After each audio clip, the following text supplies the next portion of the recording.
Our first stop on our trip was at Fort Wayne. The old fort here is a faithful copy of the post built by American troops under the command of Major John Whistler in 1815. It was reconstructed on a plot of ground less than a quarter of a mile from the original site. The St. Joseph and St. Mary's meet at the edge of a modern-day downtown Fort Wayne, forming the Maumee River, making this a very important location. The Native American resistance had ended with the War of 1812, so a military post was no longer necessary. On April 19, 1819, the last soldiers departed and the fort was decommissioned. Just outside the fort is the River Greenway, an impressive 30-mile linear park that is part of a growing network of trails in the cities of Fort Wayne and New Haven. The River Greenway connects neighborhoods, historical attractions, waterways, and 15 city parks. The trail consists of 3 main pathways named for the rivers they parallel.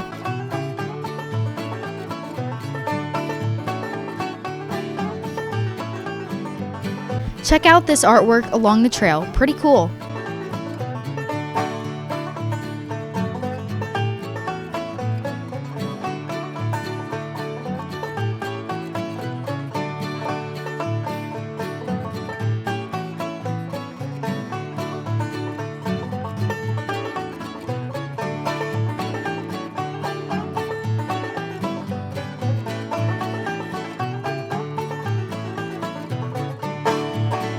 And there's the fort.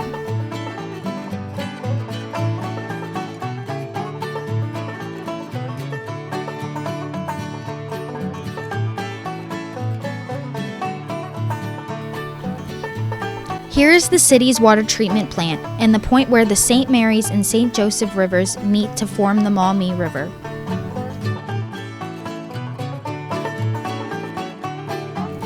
This is a statue of the first clergyman to pass through the area, Reverend Joseph Pierre de Bonacamps.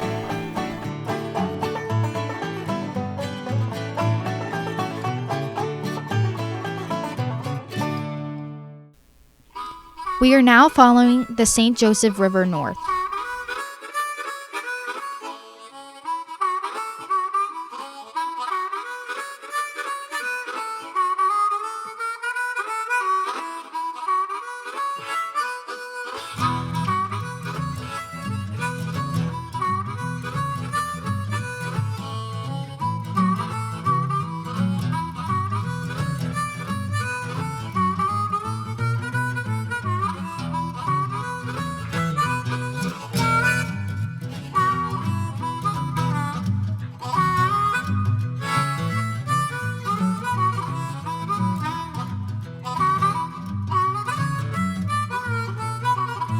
Check out this impressive bridge.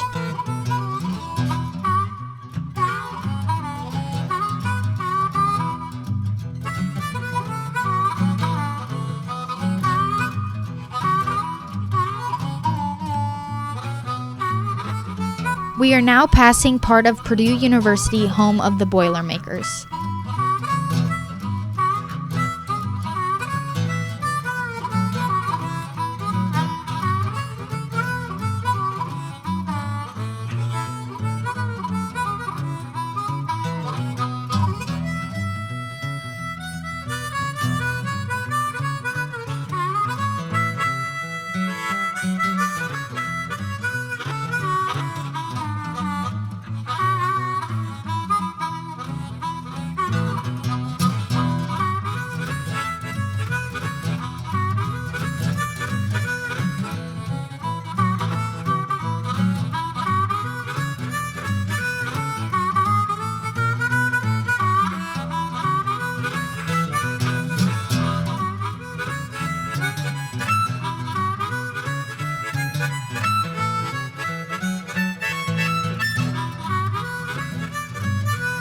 We are turning around here at South Park. We only did about a 16-mile round trip because we still had 4 more hours to drive ahead of us.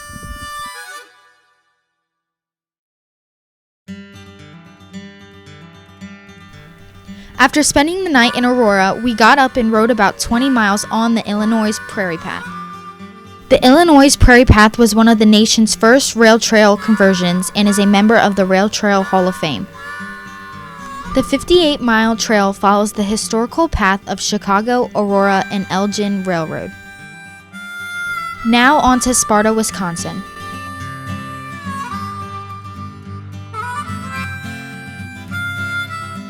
This is Ben Bikin, a large statue of a mustachioed 19th century sportsman atop of a Victorian-style Penfarthing high-wheel bicycle.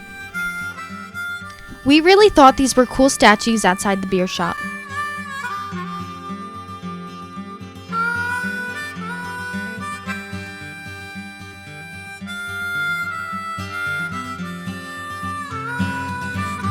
Today we are riding the Elroy Sparta Trail.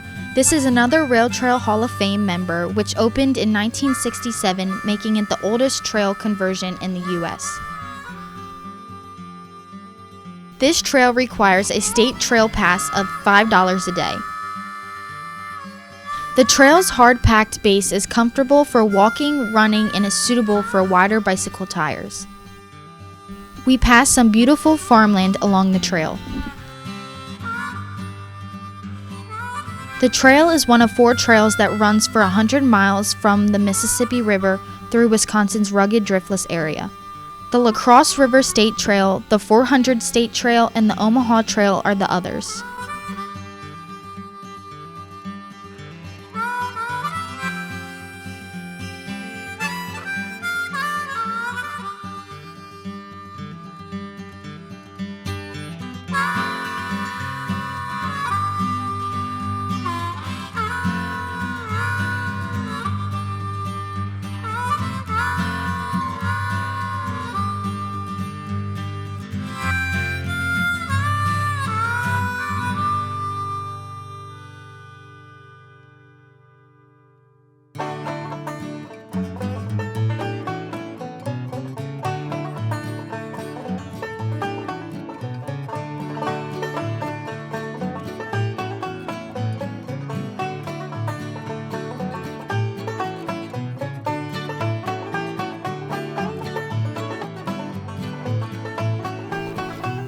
Three tunnels, 2 at 1,600 feet and the other at 3,810, have long been a big draw for the trail. This tunnel, number 3, is the longest of the 3 tunnels. Bicyclists must dismount to pass through the tunnels. It is pitch dark and very muddy from the water dripping in them.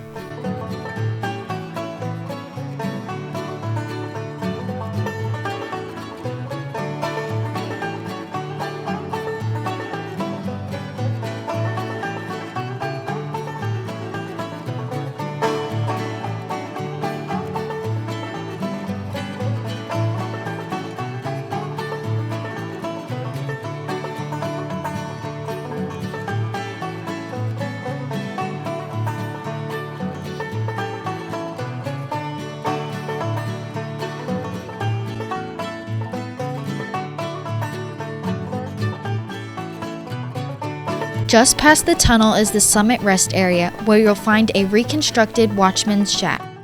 Due to a fallen tree about a quarter of a mile ahead, this is where we had to turn around.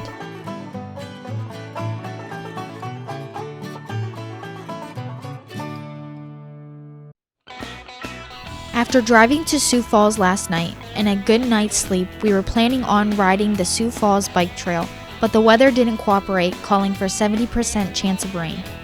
So instead we drove to Falls Park to check out the waterfalls. They were so beautiful. The water was a little low, but it was still very enjoyable. Definitely worth a stop.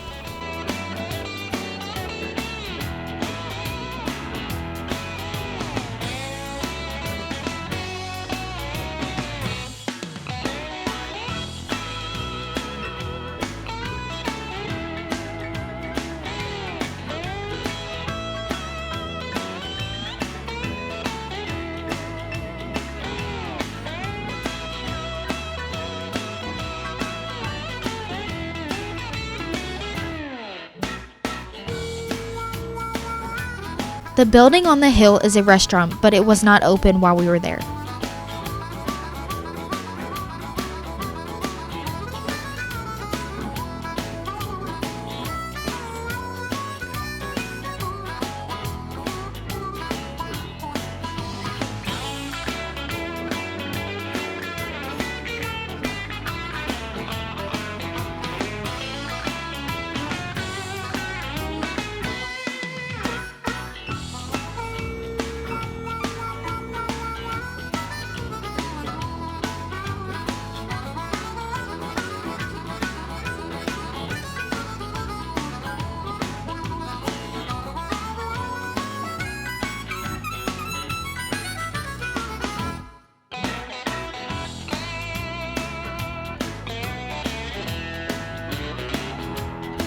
It was time to eat and Dad was thirsty, so we stopped at the Firehouse Brewing Company in Rapid City.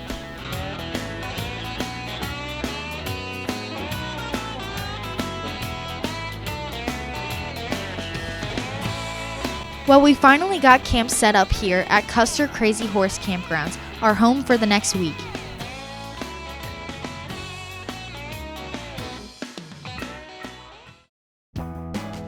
The next morning, we had a storm come through with some hail, but the tent held up well.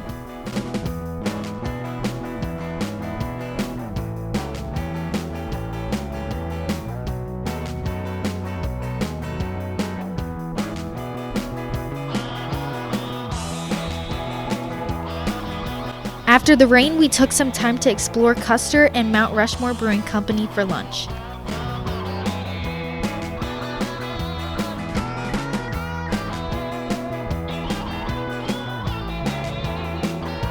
Today we explore Custer State Park. With 71,000 acres in the Black Hills, there is something here for everyone. First stop, we hiked the trail at Stockdale Lake, a 1.5-mile loop. Stockdale Lake is the largest of Custer State Park's 5 lakes.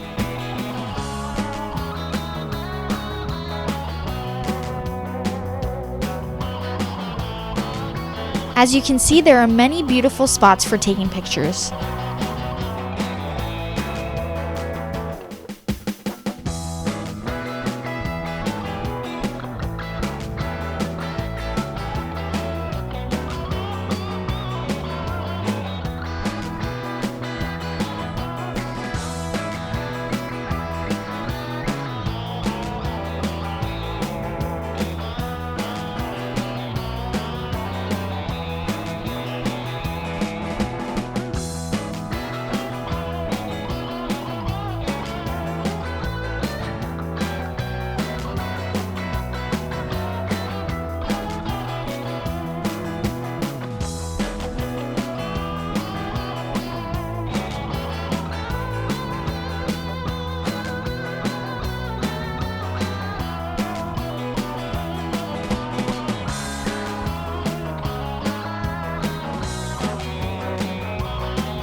The Wildlife Loop in Custer State Park is an 18-mile road that takes us through the open grasslands and pine-covered hills that a lot of wildlife call home.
Is that some wildlife we see over there?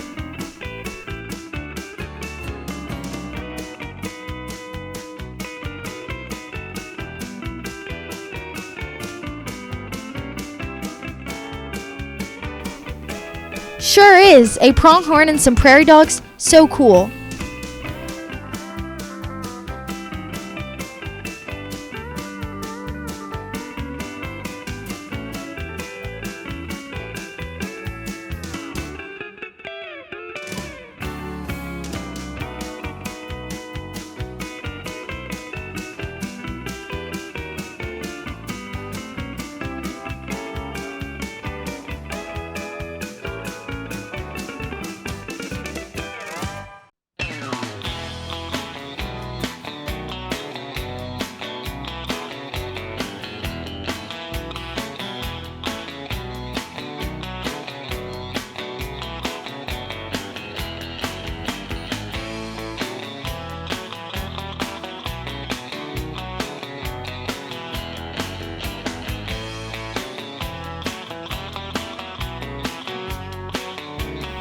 Here's another hiking opportunity. This 3-mile loop is an easy hike through the open prairie. I guess that's why it's called the Prairie Trail. Oh wow, look at that cactus. I didn't know they grew here in South Dakota.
That was a nice hike.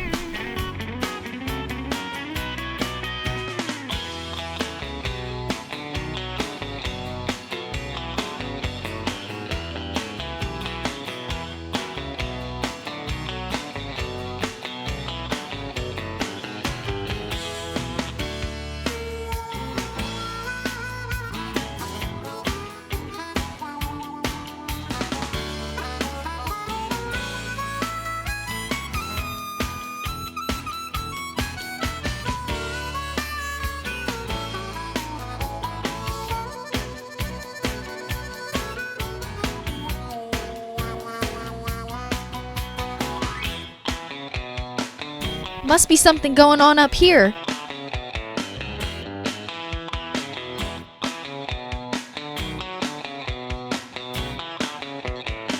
Looks like some burros. They are not native to the Black Hills, but descendants from the herd that once hauled visitors to the top of Black Elk Peak. The ride was discontinued years ago, and the burros were then released into the park. As you can see, they are very friendly, but I wouldn't try this with any other animals in the park.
Now here's what I've been waiting for. The free roaming bison herd of about 1,400 at Custer State Park is one of the world's largest publicly owned herds. How majestic!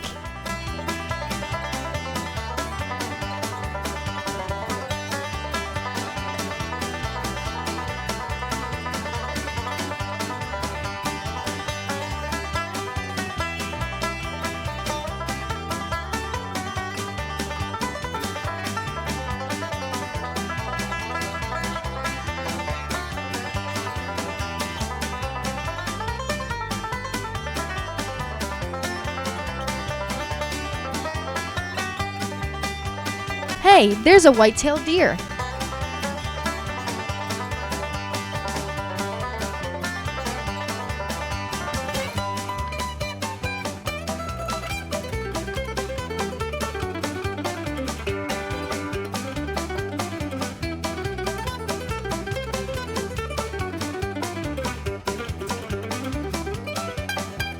Needles Highway is a 14-mile drive through pine and spruce forests and meadows surrounded by birch, aspen, and rugged granite mountain.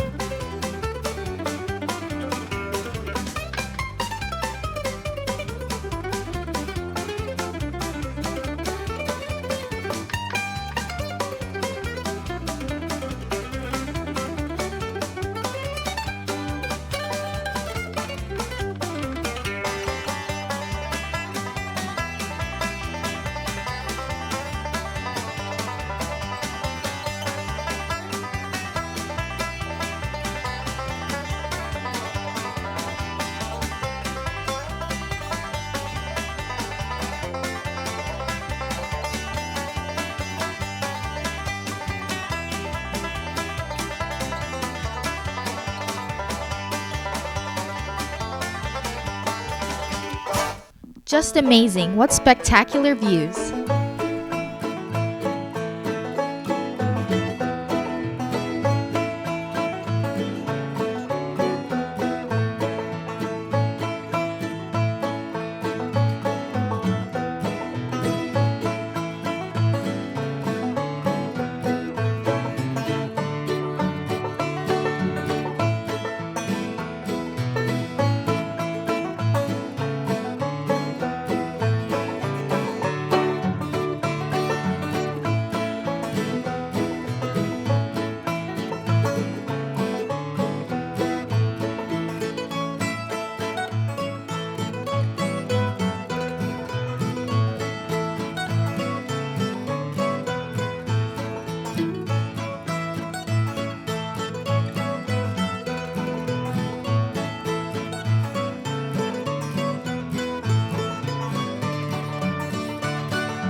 The road's name comes from the needle-like spires along the highway.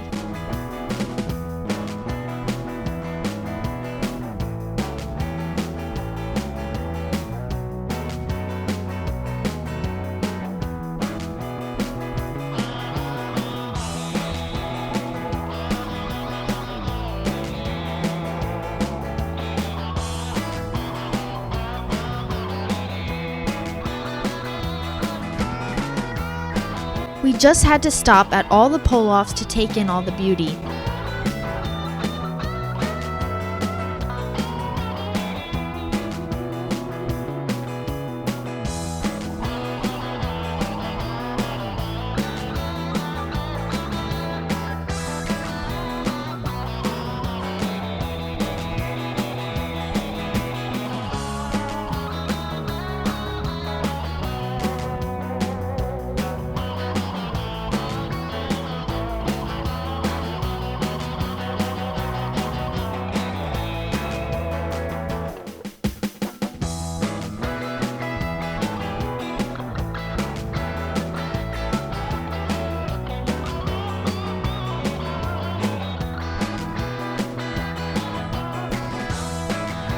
Needle's Eye Tunnel is so narrow that you can only have traffic one direction at a time.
Our plan was to hike to Little Devil's Tower, but we went the wrong way on the trail and ended up hiking to Sylvan Lake. Glad we did so. It was an easy hike in a gorgeous lake.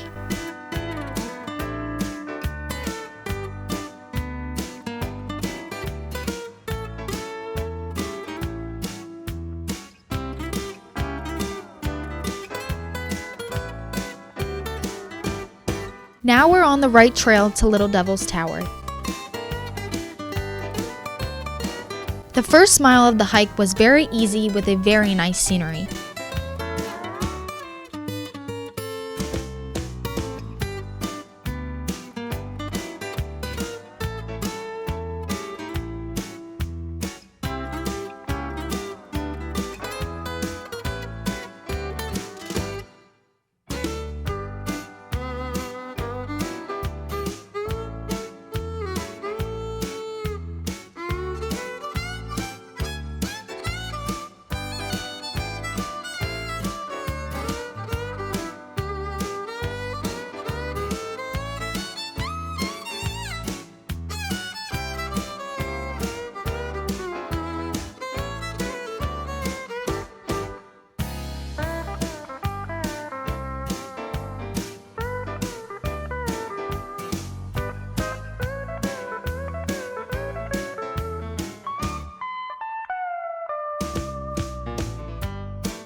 The last half a mile is a steep incline with granite large boulders we had to scramble over.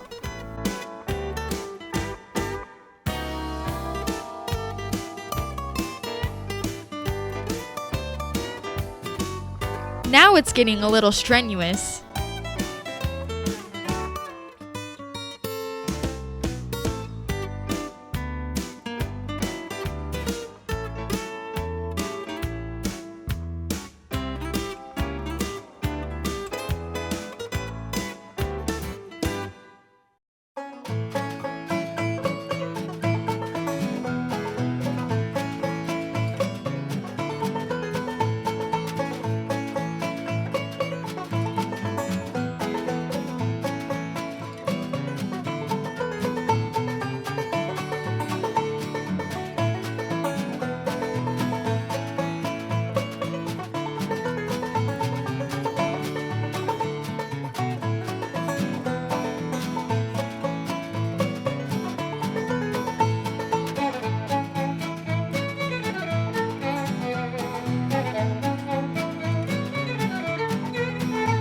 It was a 700-foot climb from the trailhead to the summit, but it was well worth it. The views are beyond belief. Little Devil's Tower is ranked number 7 of the peaks in the Black Hills, sitting at 6,980 feet above sea level.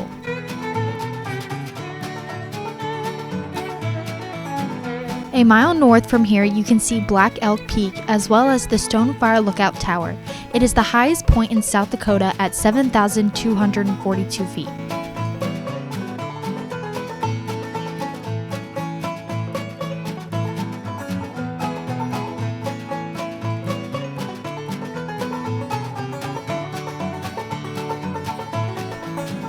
This was one of my favorite hikes on the whole trip.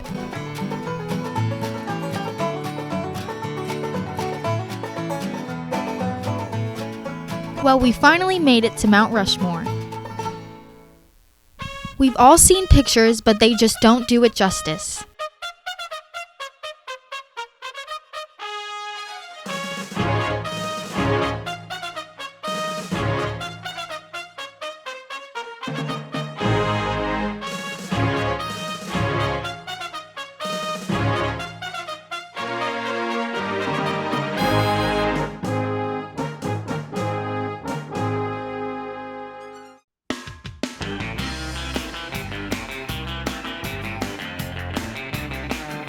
I bet you see a trend brewing here. Dad likes to check out the local breweries.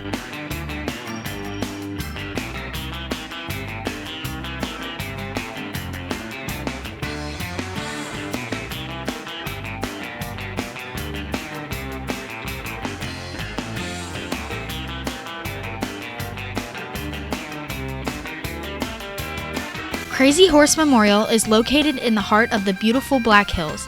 The elevation on the mountain is 6,532 feet above sea level and ranks 27th highest mountain in South Dakota.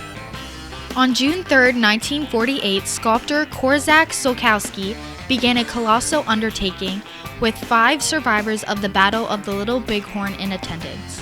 The sculpture's final dimensions are planned to be 641 feet long and 563 feet high. The arm of Crazy Horse will be 263 feet long and the head 87 feet high. By comparison, the heads of the 4 U.S. presidents at Mount Rushmore are each 60 feet high. If completed as designed, it will become the world's second tallest statue after the Statue of Unity in India.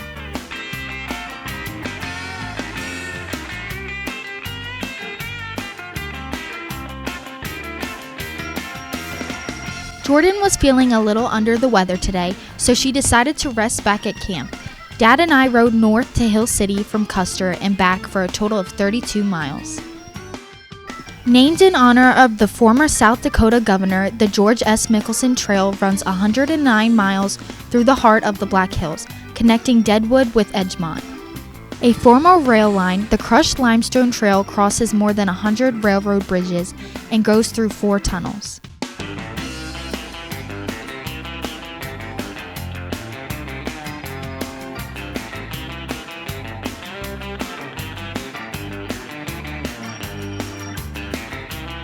This was definitely one of the most beautiful trails that I've ever rode, following meandering creeks, winding around towering rock formations, past sprawling meadows, and through dense forest.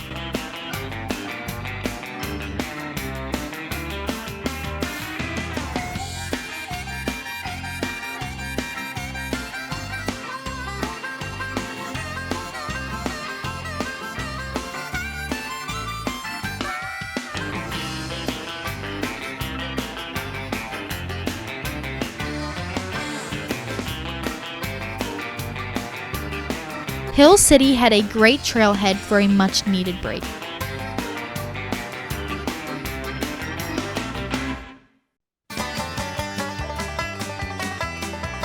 Thursday, we explored Wind Cave National Park.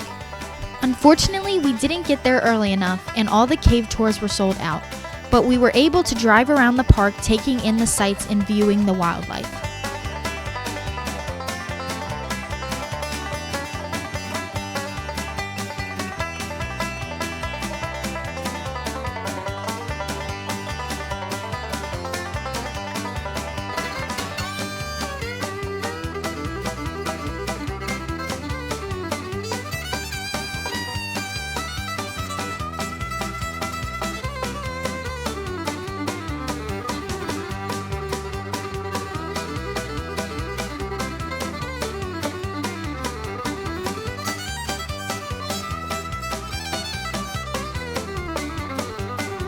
We took a short hike up to the lookout tower for some awesome views. Too bad the tower wasn't open to the public, but it was still fun.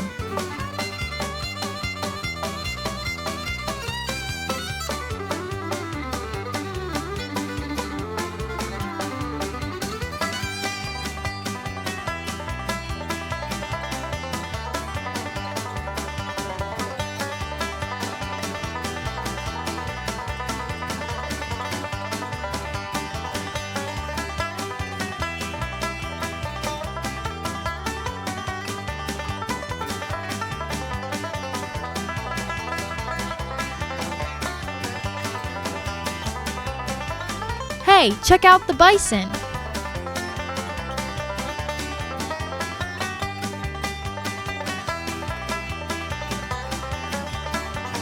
Cold Brook Canyon Trail is an easy 2.8 mile out and back trail. Just watch out for the buffalo droppings.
Our first stop today was the famous Wall Drug for some amazing donut.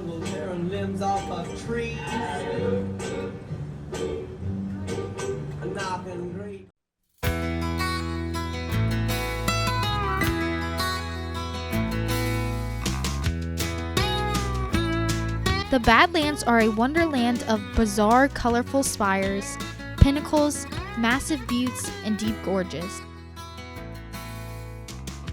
Wildlife roams the park boundaries as well. Bighorn sheep, bison, pronghorn, mule and white-tailed deer, prairie dogs, and coyotes are just some of the wildlife that can often be seen here. In 1964, the Badlands received its very own herd of bighorn sheep. 22 bighorn sheep were relocated from Pikes Peaks in Colorado to the Badlands. The park later received a second population in 2004 from the Wheeler Peak in New Mexico. The park now serves as a home for about 250 bighorn sheep out of 80,000 which exist in the U.S. today.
It took 75 million years for volcanic influence and erosion to make what you see now possible.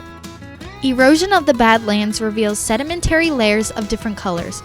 These include purple, yellow, tan, gray, red, orange, and white. It almost looks like you're on a different planet.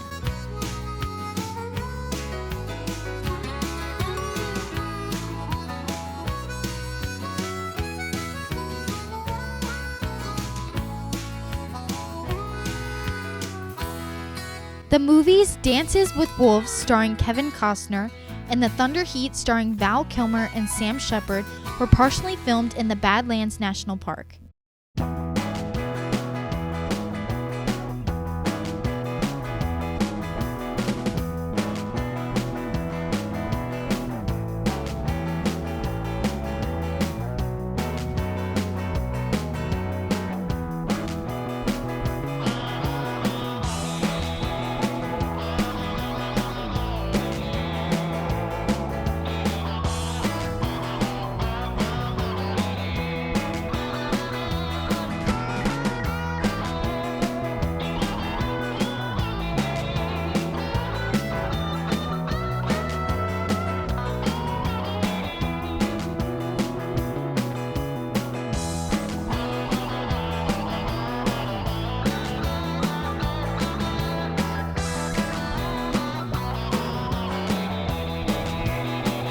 The Lakota gave this land its name, Mako Sika, meaning land bad.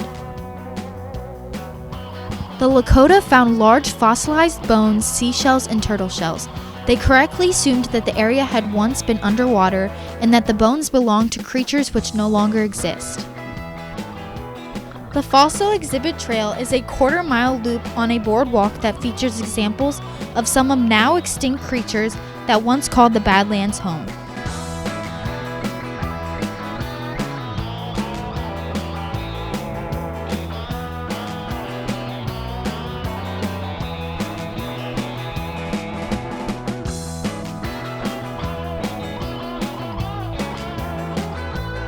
We decided to go a little off trail to experience what the terrain was like.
There are many places to pull off and enjoy the views.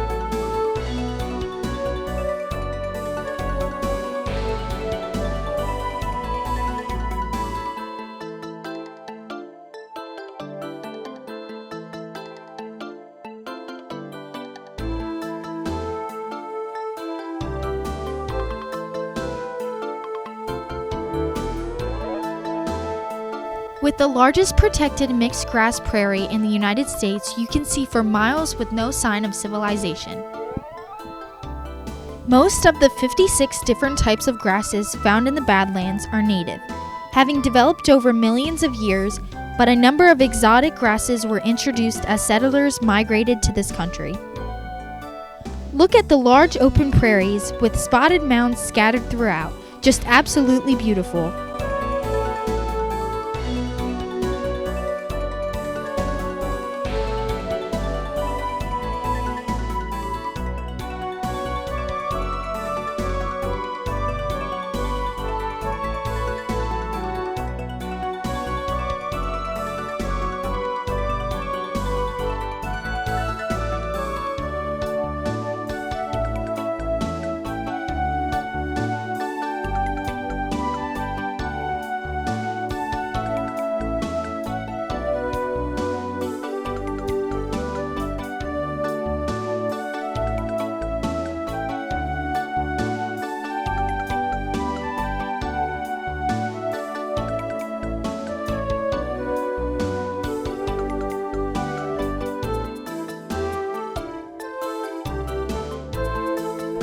The Notch Trail is a 1.5-mile round-trip trail that is a lot of fun.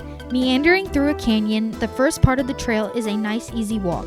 About halfway through, you come to a steep log and cable ladder. Here the trail gets a little more difficult, but views are spectacular.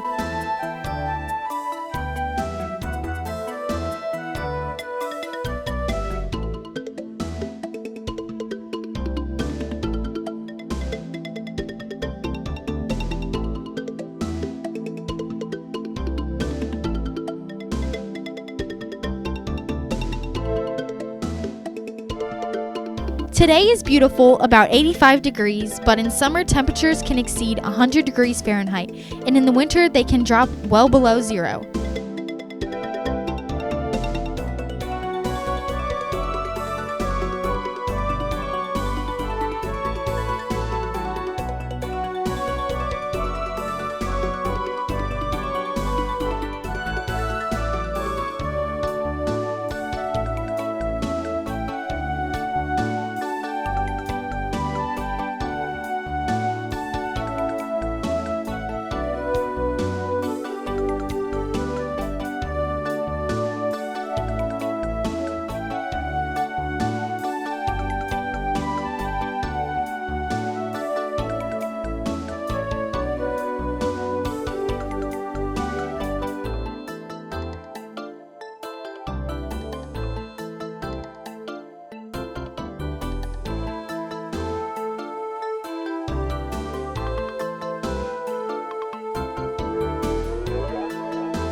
We finally made it to the Notch, one of the best views of the White River Valley in the Pine Ridge Reservation.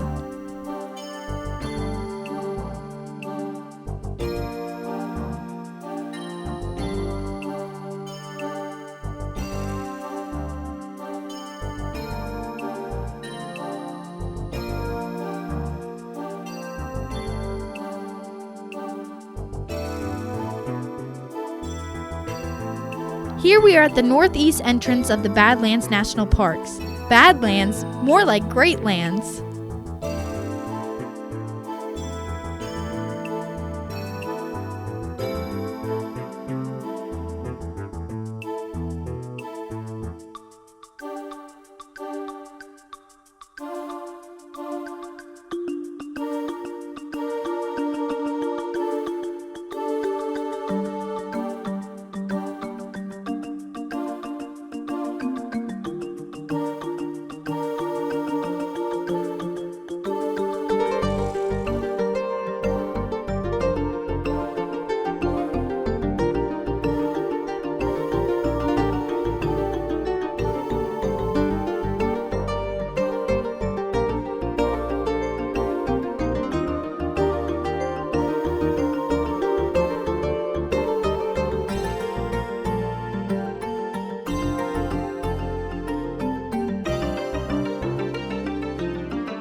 Next stop on our trip was Fort Laramie National Historical Site in Wyoming.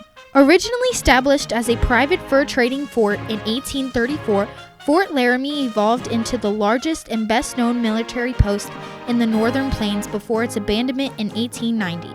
This grand old post witnessed the entire sweeping saga of America's western expansion. Here you see the soldiers' barracks with a dining room and bunks.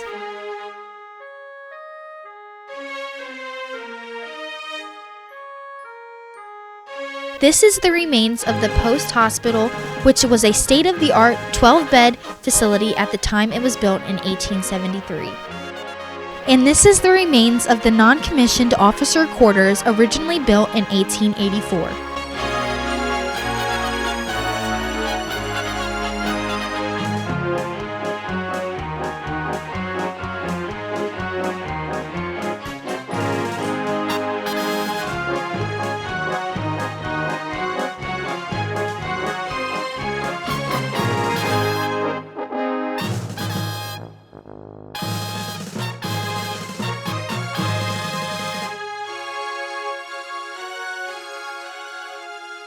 It was nice to have some reenactors on the grounds to answer questions.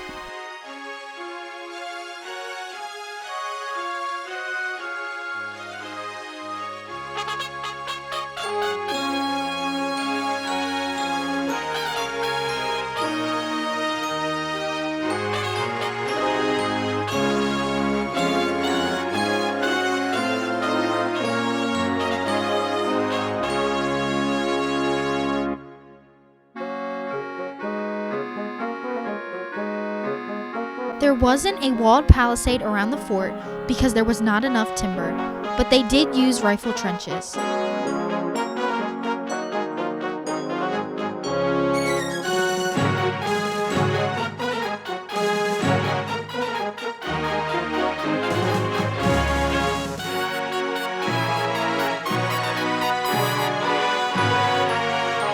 This is a reconstruction of the guardhouse.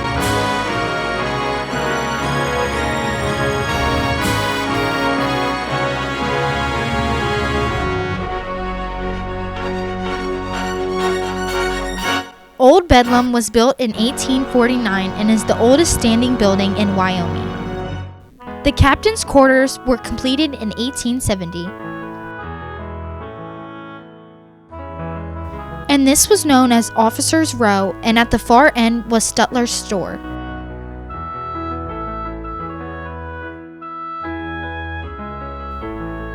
The Fort Laramie Bridge was built in 1876 for $15,000 across the North Platte River. This replaced the ferry services that started in 1850.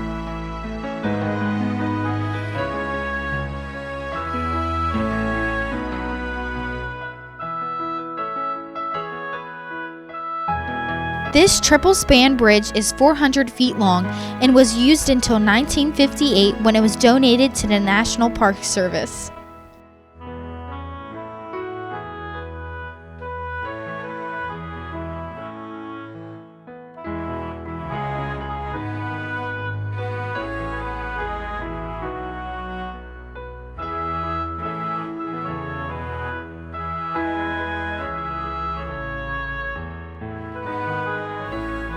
Towering 800 feet above the North Platte River, Scotts Bluff was served as a landmark for people from Native Americans to immigrants on the Oregon, California, and Mormon trails.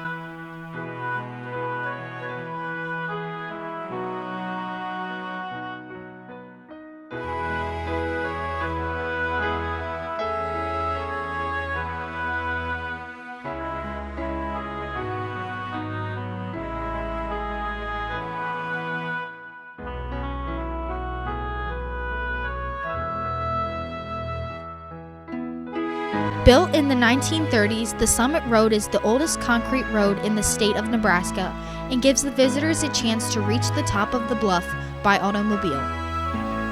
This 1.6-mile drive features scenic views and the only 3 vehicular tunnels in the state.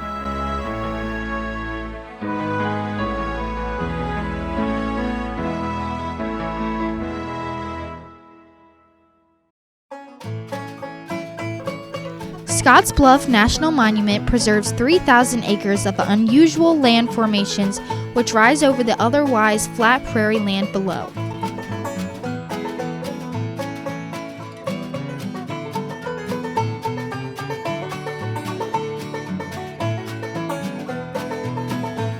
Established in 1848, Fort Kearny was the first fort built to protect travelers on the Oregon-California Trail. It also served as a home station for Pony Express riders, and it sheltered crews building the Union Pacific Railroad. The fort was named after Colonel and later General Stephen Watts Kearny. Although never under attack, the post did serve as an outfitting depot for several Indian campaigns. Here, livestock could be traded and letters could be sent back to the States. The fort continued to expand over years until there was over 30 buildings.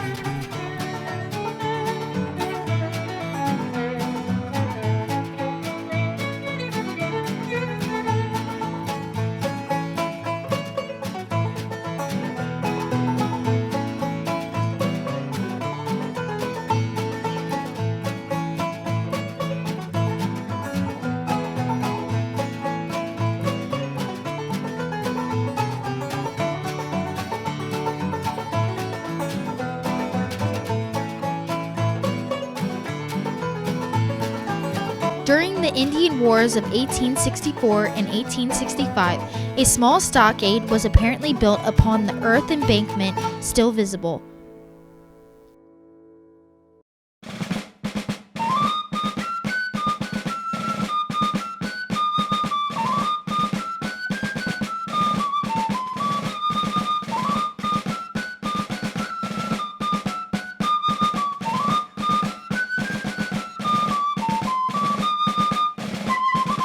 The fort was closed in 1871, 2 years after the completion of the Transcontinental Railroad. Acquired by the state of Nebraska in 1929, part of the original site is now operated as Fort Kearny State Historical Park.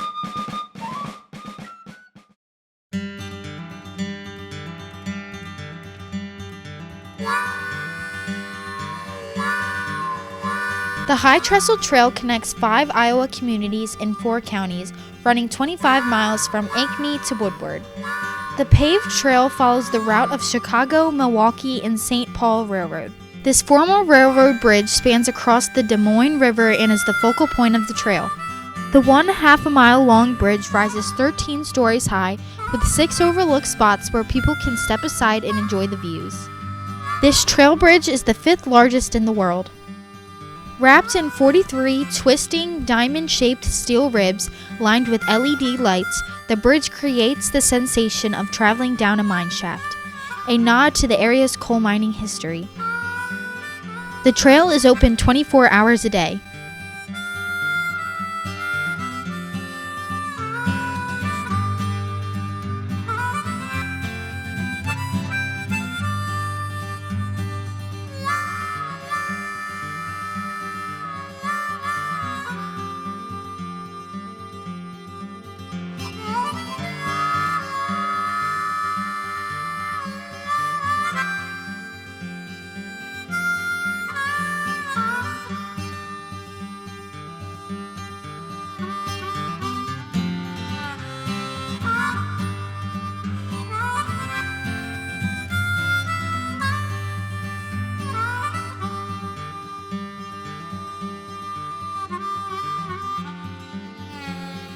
The large grain silos remind you that Iowa is an agricultural state.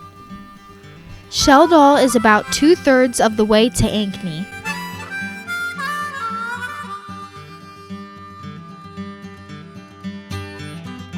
Look at that white-tailed deer.